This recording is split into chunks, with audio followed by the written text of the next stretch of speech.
역사는 언제나 비웃음으로 시작됐습니다. 콜럼버스가 바다로 나설 때도, 라이트 형제가 쇠파이프에 날개를 달 때도 세상은 한 목소리로 말했죠. 미쳤다. 태양조차 내려앉길 포기한 곳. 빛은 잔인했고 공기는 독 같았습니다. 모래는 바람에 갈려 소금이 되었고 남은 건 끝없는 침묵뿐이었습니다. 아무도 바라보지 않았습니다. 저곳은 이미 끝났다. 그게 상식이었죠. 하지만 그 죽은 사막의 동쪽 나라 하나가 3천억을 던졌습니다. 이유도 설명도 없었습니다. 그리고 어느 날 정체 모를 장비들이 모래 위에 세워졌습니다. 세계는 또 웃었습니다. 불가능에 돈을 태우고 있군. 그런데 말입니다. 그 순간 무언가가 움직이고 있었습니다. 모래가 숨쉬고 땅이 진동했습니다. 그리고 마침내 세계가 고개를 숙였습니다. 비웃음이 찬사로 바뀌는 순간이었죠. 대한민국. 그 이름이 사막의 역사를 새로 썼습니다. 오늘 그 사막의 이야기 시작합니다. 미쳤습니까? 제가 소리쳤습니다. 회의실이 얼어붙었죠. 3천억을 사막에 던진다. 거기엔 모래밖에 없는데. 한국 대표는 침착했습니다. 확인하러 오시겠습니까? 저는 비웃으며 대답했죠. 좋습니다. 직접 가서 당신들이 얼마나 틀렸는지 증명하겠습니다.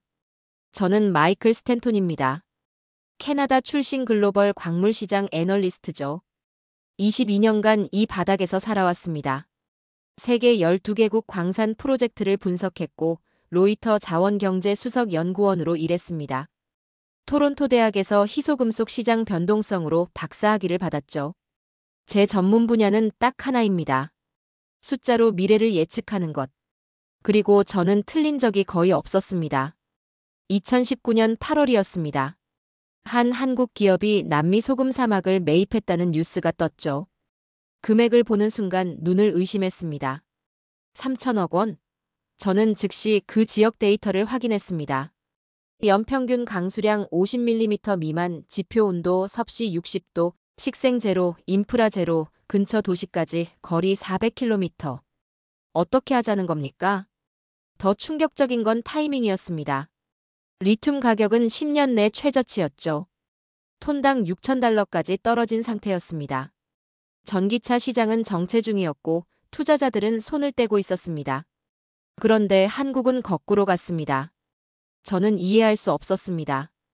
데이터를 아무리 뒤져봐도 이 투자를 정당화할 근거가 단 하나도 없었습니다. 저는 그날 밤 칼럼을 썼습니다. 21세기 최악의 투자.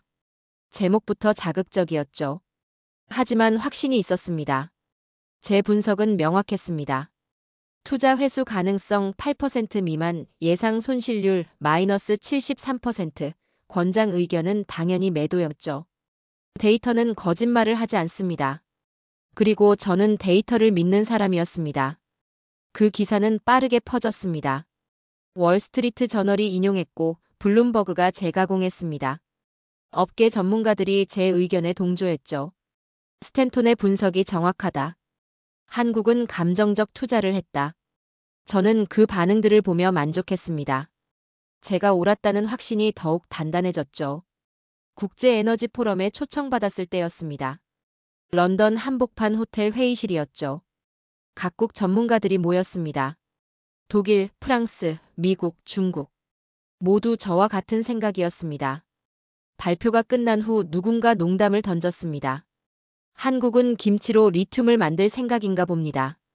회의실이 웃음바다가 됐습니다. 저도 웃었습니다. 그게 한국식 낭만이겠죠. 그런데 이상한 일이 생겼습니다. 발표 자료를 넘기던 중 위성사진 한 장이 눈에 들어왔습니다.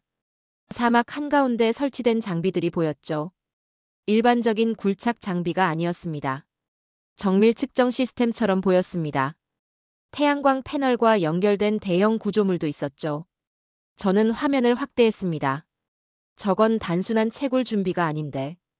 왜 저렇게 복잡한 장비를 쓰는 걸까? 머릿속에 의문이 하나 생겼습니다. 며칠 후 작은 기사 하나가 올라왔습니다. 한국 기업, 사막 지하자원 정밀 분석 착수. 고작 3줄짜리 기사였습니다. 저는 무심히 스크롤을 내렸습니다. 중요하지 않았으니까요. 하지만 밤이 되자 잠이 오지 않았습니다. 왜 그들은 포기하지 않을까? 왜 더 깊이 파고들까? 혹시 제가 놓친 게 있는 건 아닐까? 아니. 저는 베개를 뒤집으며 눈을 감았습니다. 데이터가 전부를 말해줍니다. 감정은 시장에서 가장 위험한 변수죠. 저는 확신했습니다. 그건 망할 투자였다고. 하지만 화면 속 그 장비들이 사막의 침묵이 이상하게도 계속 불길하게 느껴졌습니다. 6개월이 흘렀습니다. 저는 여전히 제 분석이 옳다고 믿고 있었죠. 한국의 사막 프로젝트는 언론에서 점차 잊혀져 갔습니다. 가끔 업계 회의에서 농담거리로 등장할 뿐이었죠. 저 역시 다른 프로젝트들에 집중하고 있었습니다. 아프리카 구리 광산, 호주 철광석 분석, 중동 천연가스 투자 자문까지 손이 모자랄 지경이었습니다. 그런데 2020년 3월 평범한 어느 오후였습니다. 이메일 한 통이 도착했습니다. 발신자는 한국 측 연구팀이었습니다. 제목은 간단했죠. 탐사 중간 보고서. 저는 커피를 마시며 파일을 열었습니다. 그리고 손이 멈췄습니다. 화면에 띄워진 숫자들이 제 상식과 맞지 않았습니다. 지하 광물 농도 수치가 예상보다 3배 높게 나와 있었죠. 저는 즉시 데이터 오류라고 판단했습니다. 측정 장비에 문제가 있거나 샘플링 과정에서 실수가 있었을 겁니다. 22년 경력 동안 이런 일은 수없이 봤습니다. 초기 탐사에서 부풀려진 수치가 나오는 건 흔한 일이죠. 하지만 2주 후 두 번째 보고서가 왔습니다. 동일한 결과였습니다. 저는 이번엔 꼼꼼히 분석했습니다. 측정 방법, 샘플 위치, 통계 처리 방식까지 전부 확인했죠. 문제가 없었습니다. 아니, 오히려 제가 본 그 어떤 보고서보다 정밀했습니다. 3주 후 세 번째 보고서가 도착했고 또 같은 수치였습니다. 데이터가 내 상식을 조롱하고 있었습니다. 저는 노트북 화면을 한참 들여다봤습니다. 뭔가 제가 놓친 게 있는 겁니까? 그때 전화가 왔습니다. 한국 연구팀 리더였습니다. 목소리는 침착했죠. 스탠톤 박사님, 직접 와서 확인하시겠습니까? 저희가 항공권과 숙소를 준비하겠습니다. 저는 잠시 망설였습니다. 솔직히 시간 낭비처럼 느껴졌죠. 하지만 동시에 궁금했습니다. 그들이 뭘 숨기고 있는 걸까? 아니면 정말로 제가 뭔가 놓친 걸까? 저는 대답했습니다. 좋습니다. 가겠습니다. 하지만 제가 확인한 결과가 이 수치와 다르면 보고서를 전면 수정하셔야 합니다. 전화 너머로 잠시 침묵이 흘렀습니다. 그리고 그가 말했죠. 물론입니다. 진실만 보여드리겠습니다. 2주 후 저는 인천공항에 도착했습니다. 밤 11시였지만 공항은 밝았습니다. 모든 게 정확했습니다. 안내 표지판, 이동 동선, 사람들의 움직임까지 불필요한 동작이 없었죠. 저는 처음으로 한국이라는 나라를 제대로 느꼈습니다. 작지만 단단한 에너지가 흐르고 있었습니다. 다음 날 아침 연구팀 리더를 만났습니다. 40대 중반으로 보이는 남자였죠. 악수를 청하며 그가 말했습니다. 먼 길 오셨습니다. 내일 현장으로 출발합니다. 직접 보시면 이해하실 겁니다. 현장까지는 비행기로 14시간이 걸렸습니다. 남미 상공을 지나며 저는 창밖을 내다봤습니다. 끝없는 사막이 펼쳐져 있었죠. 저 밑 어딘가에 한국 팀이 있다는 게 믿기지 않았습니다. 공항에서 다시 4시간을 차로 달렸습니다. 도로는 비포장이었고 양옆으론 모래만 가득했습니다. 그리고 마침내 도착했습니다. 사막 한가운데 거대한 베이스 캠프가 세워져 있었습니다. 저는 차에서 내리자마자 숨이 막혔습니다. 뜨거웠습니다. 섭씨 58도. 그런데 놀라운 건 따로 있었습니다. 캠프 전체가 태양광 패널로 덮여 있었고 드론들이 하늘을 날아다니고 있었습니다. 한국 엔지니어들은 헬멧을 쓰고 모니터를 들여다보며 무언가를 기록하고 있었죠. 이건 광물 채굴이 아니었습니다. 행성 연구였습니다. 리더가 제 옆에 섰습니다. 저희는 모래를 보지 않습니다. 가능성을 봅니다. 그 말이 제 가슴을 쳤습니다. 그날 밤 저는 텐트 안에서 노트를 펼쳤습니다. 그리고 한 줄을 적었습니다. 숫자는 틀리지 않았다. 내가 틀렸을 뿐이다. 다음 날 아침 발표가 있었습니다. 연구팀 전체가 대형 텐트 안에 모였죠. 노트북 스크린이 벽면에 투사되고 의자들이 반원형으로 배치되어 있었습니다. 저를 포함해 외부 전문가 7명이 초청되었습니다. 독일에서 온 지질학자, 미국 투자사 대표, 중국 광물연구소장까지 다양했죠. 모두 회의적인 표정이었습니다. 저 역시 마찬가지였습니다. 6개월간 데이터를 봤지만 여전히 완전히 납득하지 못하고 있었죠. 그런데 이상했습니다. 한국 연구진의 표정은 담담했습니다. 긴장도 조바심도 없었습니다. 오히려 조용한 확신이 느껴졌죠. 리더가 앞으로 나왔습니다. 그는 인사를 생략하고 바로 본론으로 들어갔습니다. 결과는 이미 나와 있습니다. 지금부터 보여드릴 것은 우리가 발견한 사실입니다. 화면이 바뀌었습니다. 3차원 지질 구조도가 나타났죠. 색깔별로 구분된 층위들이 선명했습니다. 저는 몸을 앞으로 기울였습니다. 그리고 숫자가 나타나는 순간 저는 숨을 멈췄습니다. 매장량 1350만 톤. 기존 예측의 6배였습니다. 순도는 평균 0.18%로 상업적 채굴이 충분히 가능한 수준이었죠. 회의실 전체가 침묵에 빠졌습니다. 저는 노트북 화면을 덮으려다 말았습니다. 손이 떨렸죠. 1350만 톤? 이게 사실이라면 이건 단순한 광산이 아니었습니다. 게임 체인저였습니다. 전 세계 리튬 공급망이 재편될 수준이었죠. 옆에 앉은 독일 지질학자가 손을 들었습니다. 측정 오차 범위는 얼마입니까? 리더가 대답했습니다. 플러스 마이너스 2.3%입니다. 총 47개 지점에서 샘플을 채취했고 6개월간 교차 검증을 마쳤습니다. 미국 투자사 대표가 끼어들었죠. 독립검증기관의 확인은 받았습니까?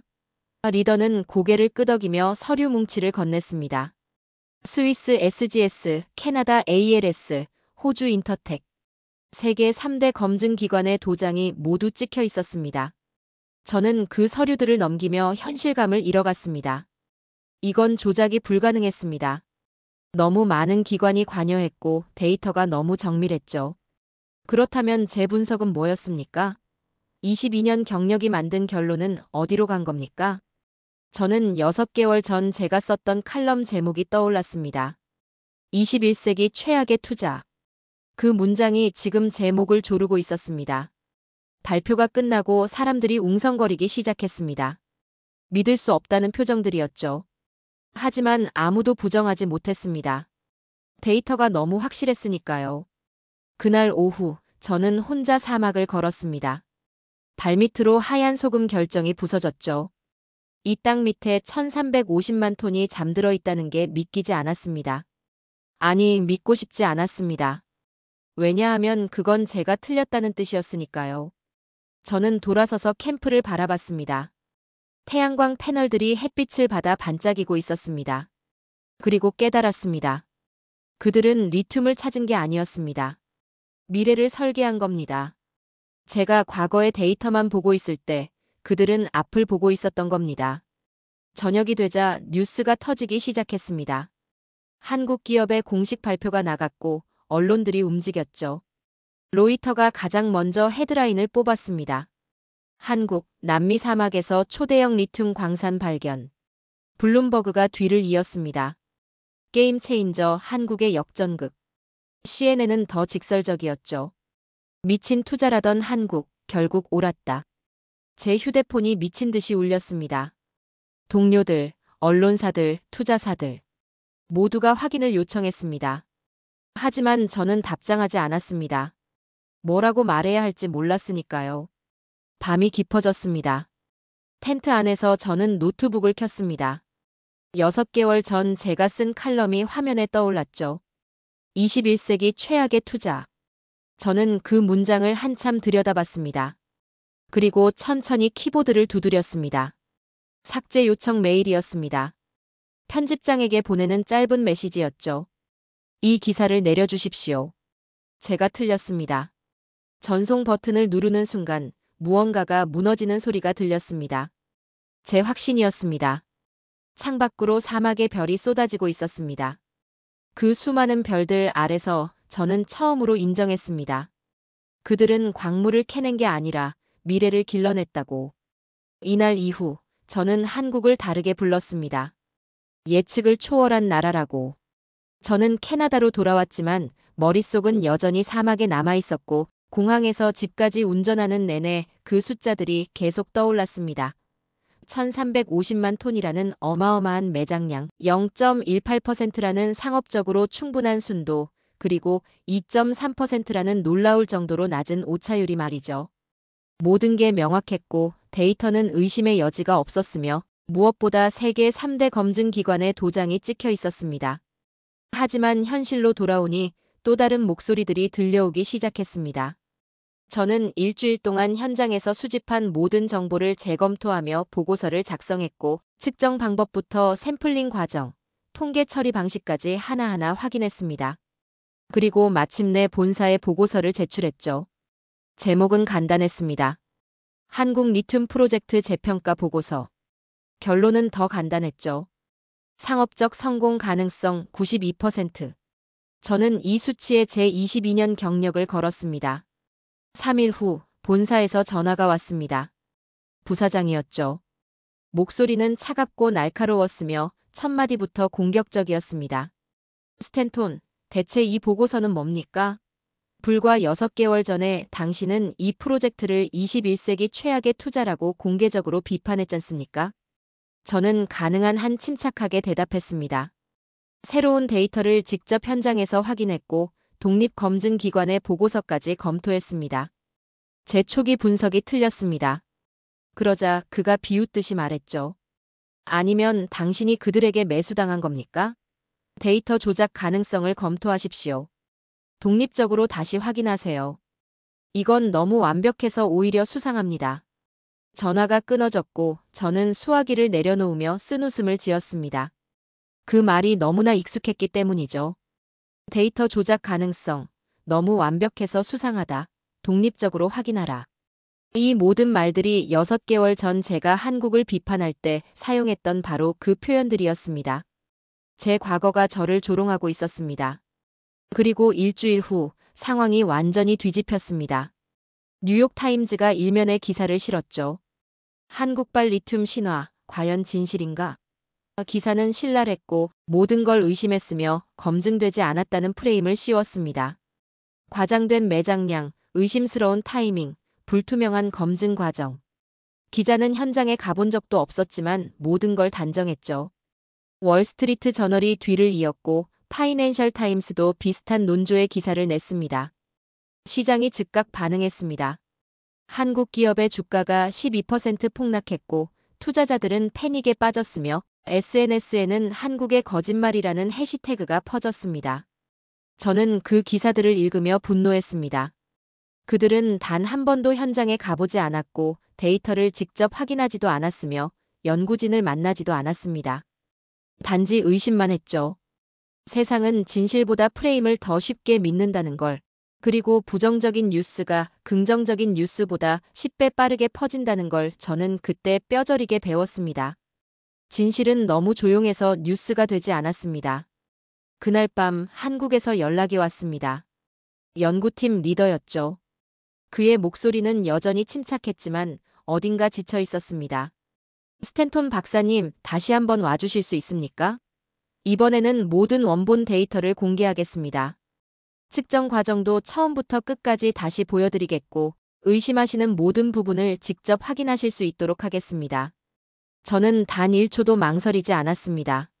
가겠습니다. 내일 당장 출발하겠습니다. 일주일 후 저는 다시 그 사막에 서 있었습니다.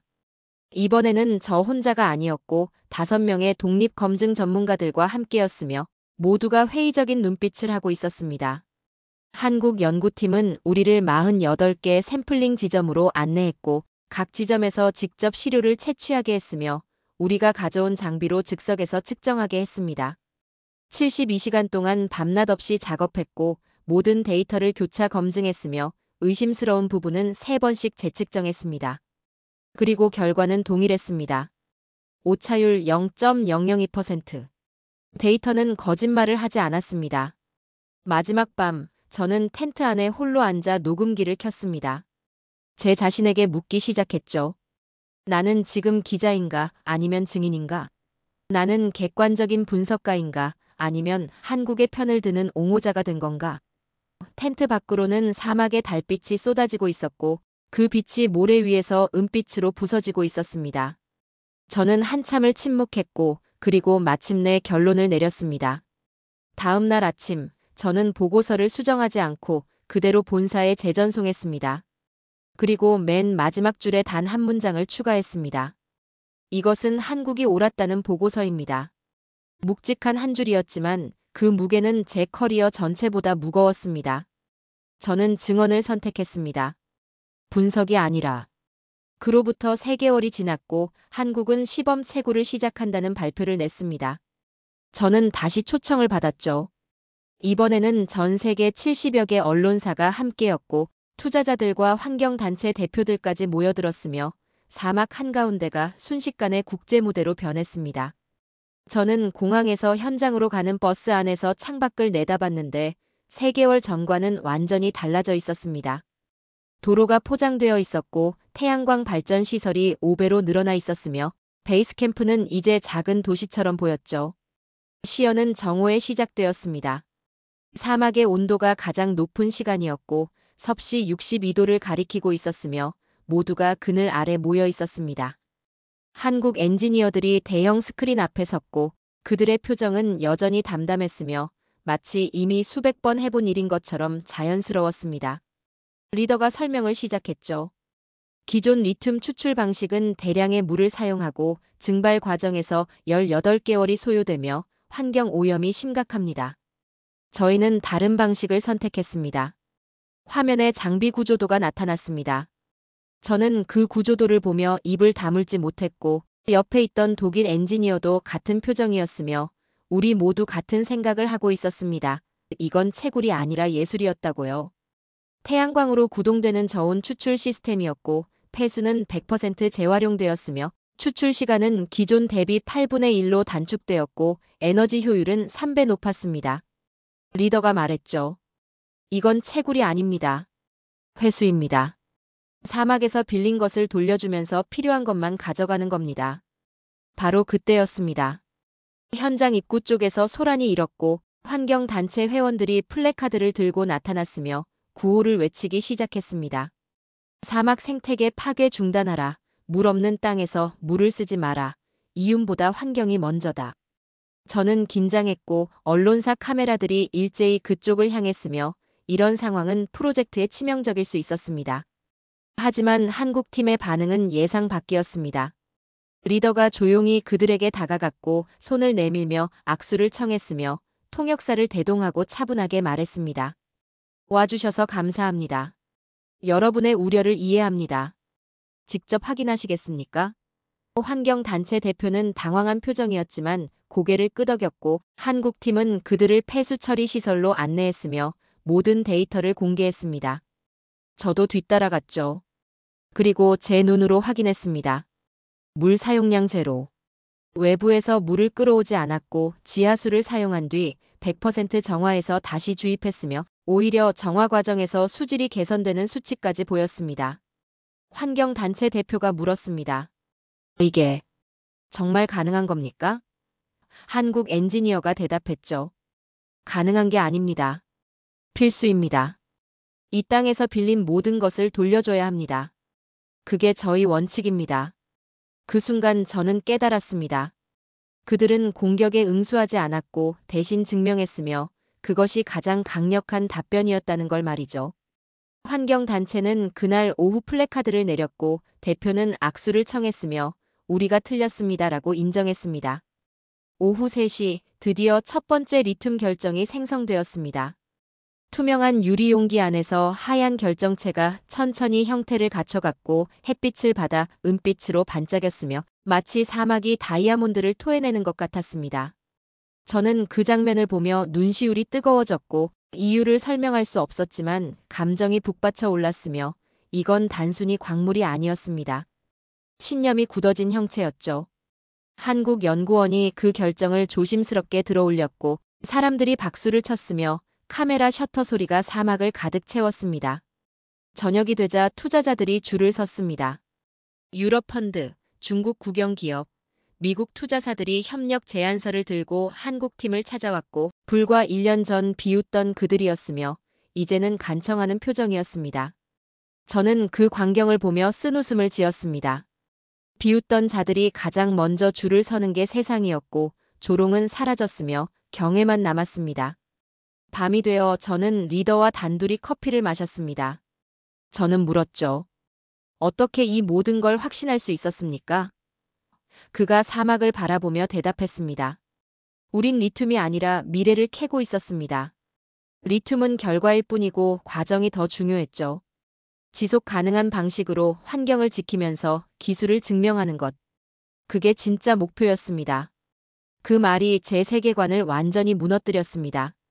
저는 항상 결과만 받고 수익률만 계산했으며 과정은 무시했었습니다. 하지만 그들은 달랐습니다. 이건 자원 이야기가 아니었고 철학의 이야기였으며 한국은 이익을 계산하지 않고 가능성을 계산했던 겁니다. 성공은 오래가지 않았습니다. 시범 채굴이 성공한 지 불과 2주 후였고 저는 캐나다 사무실에서 분기 보고서를 정리하고 있었으며 새벽 4시에 긴급 전화를 받았습니다. 한국 현장팀이었죠. 목소리가 떨리고 있었고 배경으로 거센 빗소리가 들렸으며 그가 숨을 고르며 말했습니다. 폭우입니다. 예측하지 못한 기상이변이었고 메인 전력 시스템이 마비됐습니다. 저는 잠이 단번에 깼고 노트북을 켜서 위성 기상 데이터를 확인했으며 화면에 나타난 광경에 식은땀이 흘렀습니다. 사막 한가운데에 거대한 구름 덩어리가 형성되어 있었고 강수량이 시간당 80mm를 넘고 있었으며 이건 이 지역 연평균 강수량을 단 하루 만에 초과하는 수치였습니다. 사막이 비명을 질렀습니다. 50년 만의 이상 기후였고 그 누구도 예측하지 못했으며 준비할 수도 없었던 재앙이었죠. 저는 6시간마다 현장 보고를 받기 시작했고 상황은 시간이 갈수록 악화되고 있었으며 듣는 것만으로도 절망적이었습니다. 태양광 패널 30%가 물에 잠겼고 메인 발전 시스템이 완전히 정지했으며 추출 설비의 온도가 급격히 떨어지고 있었고 백업 전원마저 한계에 도달하고 있었습니다. 이대로 가면 모든 시스템을 리셋해야 했고 그건 최소 3개월의 작업 중단과 수십억 원의 손실을 의미했으며 프로젝트 전체가 무너질 수도 있었습니다. 외신들이 즉각 반응했습니다. 블룸버그가 가장 먼저 헤드라인을 뽑았죠. 한국 리튬 프로젝트, 자연재해로 위기 직면. 로이터가 뒤따랐고 한국의 행운, 여기까지인가라는 제목을 달았으며 파이낸셜 타임스는 더 신랄했습니다. 사막의 기적, 한낮의 꿈으로 끝나나.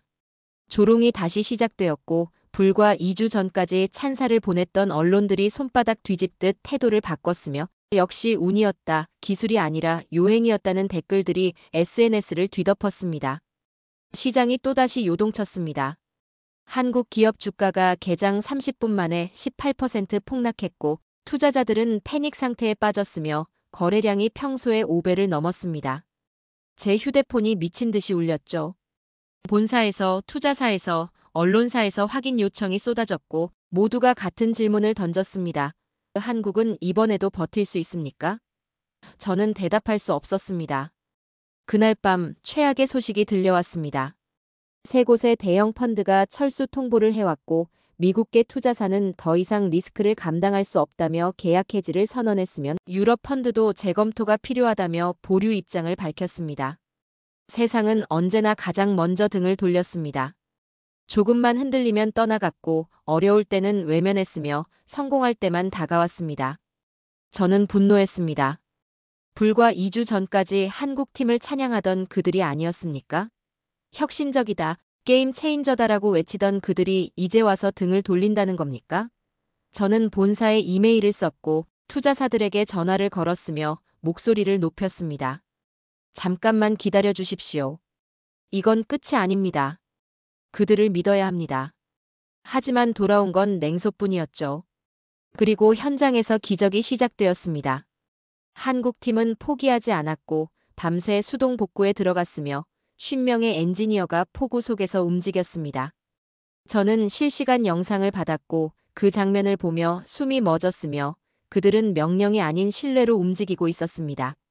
누가 지시하지 않아도 각자 자기 위치를 알았고 말없이 협력했으며 헤드랜턴 불빛만이 어둠 속에서 움직이고 있었습니다. 그리고 다음 날 새벽 한국이 숨겨뒀던 비장의 카드가 등장했습니다. 자체 개발한 태양광 응급 발전 시스템이었죠. 모듈형 패널을 즉시 전개할 수 있는 구조였고 30분 만에 임시 전원을 공급할 수 있었으며 이건 그들이 2년 전부터 준비해온 비상 시스템이었습니다. 그들의 빛이 어둠을 밀어냈습니다. 오전 9시 모든 설비가 정상 복귀했습니다. 손실은 최소화되었고 시스템은 흔들리지 않았으며 한국은 다시 한번 증명했습니다. 저는 모니터 앞에서 눈시울이 뜨거워졌고 이유를 설명할 수 없었지만 감정이 북받쳐 올랐으며 이건 생존이 아니라 부활이었습니다. 그날 저녁 CNN이 헤드라인을 바꿨습니다. 코리어, 더 데저트 피닉스 사막의 불사조. 세계가 다시 한국을 주목했고 떠났던 투자자들이 되돌아왔으며 조롱은 경애로 바뀌었습니다. 저는 그날 밤 노트에 한 줄을 적었습니다. 위기에서 진짜 실력이 드러난다. 그리고 한국은 진짜였다. 위기를 넘긴 지 3개월 후 세계가 완전히 뒤집혔습니다. 테슬라가 2025년 생산 목표를 2배로 상향 조정했고 폭스바겐과 도요타가 전기차 전환 시기를 5년 앞당겼으며 중국이 전기차 보조금을 3배 증액한다고 발표했습니다. 전 세계 자동차 시장이 동시에 움직이기 시작했고 그 중심에는 단 하나의 원소가 있었습니다. 리튬이었죠. 시장이 폭발했습니다. 리튬 가격이 단 3개월 만에 700% 급등했고 톤당 $6,000였던 가격이 $48,000를 돌파했으며 거래소에서는 사재기 경쟁이 벌어졌습니다. 이건 경제가 아니라 지진이었습니다. 세계 투자 지도가 하루아침에 재편되었고 리튬을 확보한 기업과 그렇지 못한 기업의 운명이 갈렸으면 모든 눈이 한 곳으로 쏠렸습니다. 한국의 사막이었죠. 한국 프로젝트의 평가액이 천정부지로 치솟았습니다. 불과 6년 전 3천억 원이었던 투자금이 이제 35조 원의 가치로 평가되었고 수익률로 환산하면 11,600%였으며 역사상 가장 성공적인 자원 투자 사례로 기록되었습니다. 블룸버그가 특집 기사를 냈습니다. 더 코리언 미러컬 인 더 데저트 조롱에서 경외로. 파이낸셜 타임스는 일면 전체를 할애했고 세기의 도박, 세기의 승리라는 제목을 뽑았으며 월스트리트 저널은 경제학 교과서를 다시 써야 한다고 논평했습니다. 과거 저를 비판하던 전문가들이 모두 인터뷰 요청을 해왔습니다. 6년 전 저와 함께 한국을 조롱했던 그들이었고 감정으로 투자한다며 비웃었던 그들이었으며 이제는 어떻게 예측할 수 있었는가를 물어왔습니다. 저는 대부분의 요청을 거절했습니다. 그들과 이야기할 게 없었고 제가 해야 할 일은 따로 있었으며 진실을 증언하는 것이었으니까요. 국제에너지 포럼에서 연락이 왔습니다. 특별 연사로 초청하겠다는 내용이었고 주제는 한국 리튬 프로젝트의 재평가였으며 6년 전 그들을 비웃었던 바로 그 무대였습니다. 저는 고민했습니다. 다시 그 자리에 선다는 게 두려웠고 제 과거를 직면해야 했으며 틀렸다고 인정해야 했으니까요. 하지만 동시에 책임감이 들었습니다. 진실을 말해야 하는 사람은 바로 저였고 그들을 조롱했던 사람도 저였으며 이제 증언할 사람도 저여야 했습니다. 한 달 후 저는 런던 호텔 컨벤션홀 연단에 섰습니다. 6년 전과 똑같은 장소였고 똑같은 좌석 배치였으며 심지어 몇몇 얼굴들도 그대로였습니다. 하지만 분위기는 완전히 달랐죠. 6년 전에는 조롱과 웃음이 가득했지만 지금은 정적만 흐르고 있었고 모두가 숨죽이며 저를 바라보고 있었으며 그들의 눈빛에는 궁금증과 경외가 섞여 있었습니다. 저는 원고를 보지 않았습니다.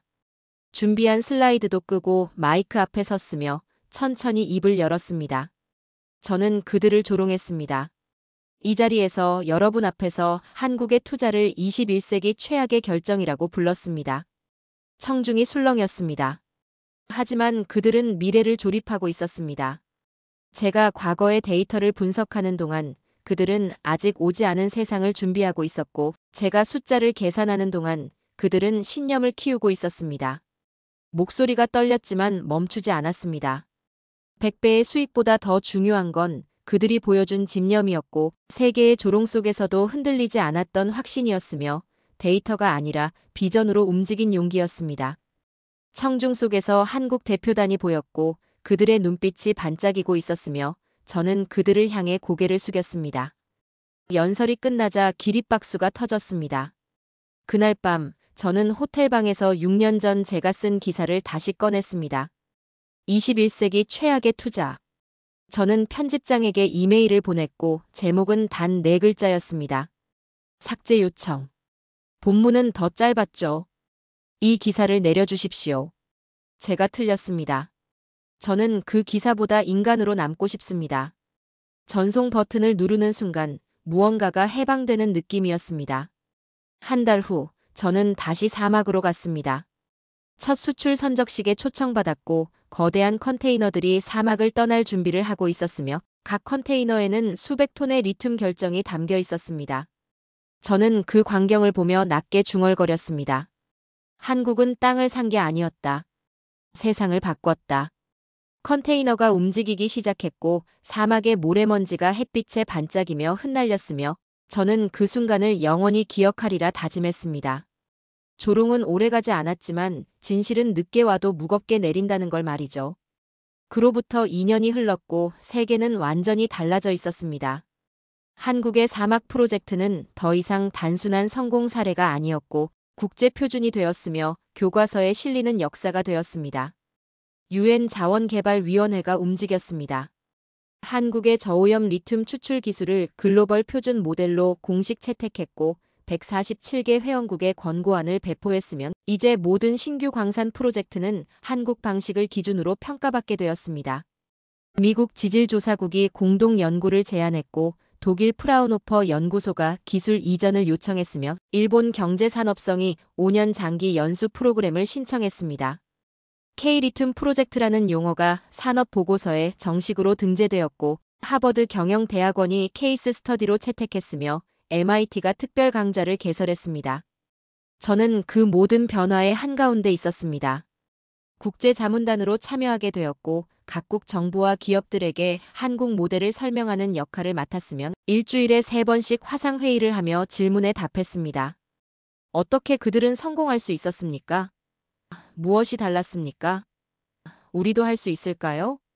저는 매번 같은 대답을 했습니다. 그들은 숫자보다 신념으로 움직였고 이익보다 비전을 앞세웠으며 단기 수익이 아닌 장기 지속 가능성을 선택했습니다. 어느 날 후배 애널리스트 한 명이 찾아왔습니다. 20대 후반의 젊은 친구였고 눈빛이 반짝이고 있었으며 호기심으로 가득했습니다. 그가 물었죠. 선배님, 처음부터 한국을 믿으셨습니까? 저는 쓴웃음을 지었습니다. 아니, 나는 그들을 비웃었지. 세상에서 가장 크게. 그가 놀란 표정을 짓자 저는 계속 말했습니다. 하지만 그게 나를 바꿨어. 틀렸다는 걸 인정하는 순간 나는 더 나은 분석가가 되었지. 데이터만 보는 게 아니라 데이터 너머를 보게 됐으니까. 작년 여름 저는 서울로 초청받았습니다. 한국 연구진과의 재회였고 한강변 회의실에서 만났으며 창밖으로는 서울의 스카이라인이 펼쳐져 있었습니다. 리더가 웃으며 말했습니다. 사막은 이제 우리의 교실이 되었습니다. 세계 각국에서 배우러 오고 우리는 기꺼이 가르치고 있죠. 기술은 나눌수록 커진다고 믿으니까요. 저는 고개를 숙였습니다. 당신들이 저의 스승입니다. 가장 중요한 걸 가르쳐 주셨죠. 신념은 데이터보다 강하다는 것을. 그날 저녁 저는 혼자 한강을 걸었습니다. 다리 위에 불빛이 반짝이고 있었고 사람들이 여유롭게 산책하고 있었으며 이 작은 나라가 어떻게 세계를 바꿨는지 생각했습니다. 6년 전 제가 조롱했던 그 결정이 역사를 만들었고 제가 틀렸다고 단정했던 그 비전이 현실이 되었으며 세상은 이제 그들의 방식을 배우고 있었습니다. 지난달 저는 새로운 책을 출간했습니다. 제목은 사막이 가르친 것들이었고 한국 프로젝트의 전 과정을 기록했으며 제 실수와 깨달음을 솔직히 담았습니다. 서문 첫 문장은 이랬습니다. 나는 틀렸다. 하지만 그 덕분에 배웠다. 책은 17개 언어로 번역되었고 비즈니스 베스트셀러 1위에 올랐으며 각국 정부와 기업에서 교육 자료로 사용하고 있습니다. 어젯밤 저는 서재에서 낡은 노트를 꺼냈습니다. 6년 전 사막에서 적었던 메모들이 빼곡했고 의심과 확신이 교차하던 흔적들이 남아 있었으며 마지막 페이지에는 한 문장이 적혀 있었습니다. 한국은 계산으로 증명할 수 없는 나라다. 저는 그 문장 아래 새로운 줄을 추가했습니다. 그리고 세계는 이제 그 방식을 공부한다. 창밖으로 별이 쏟아지고 있었습니다. 사막에서 봤던 그 별들처럼 말이죠. 저는 여전히 분석가이지만 이제는 다르게 일합니다. 숫자만 보지 않고 사람을 보며 데이터만 믿지 않고 비전을 존중하고 과거만 분석하지 않고 미래를 상상합니다. 한국이 제게 가르쳐 준 것들이었습니다. 그들은 불모지 위에 산업을 세운 게 아니었습니다. 의심을 딛고 믿음의 나라를 세웠고 조롱 속에서 존경을 만들어냈으며 데이터가 아닌 신념으로 세상을 움직였습니다. 저는 그 기적의 순간을 본 사람일 뿐이지만 그 순간이 제 인생을 바꿨고 제가 세상을 보는 방식을 바꿨으며 이제 저는 그 이야기를 전하는 증인으로 남게 되었습니다. 사막은 더 이상 불모지가 아닙니다. 그곳은 이제 가능성의 땅이고 신념의 교실이며 미래가 태어나는 곳입니다.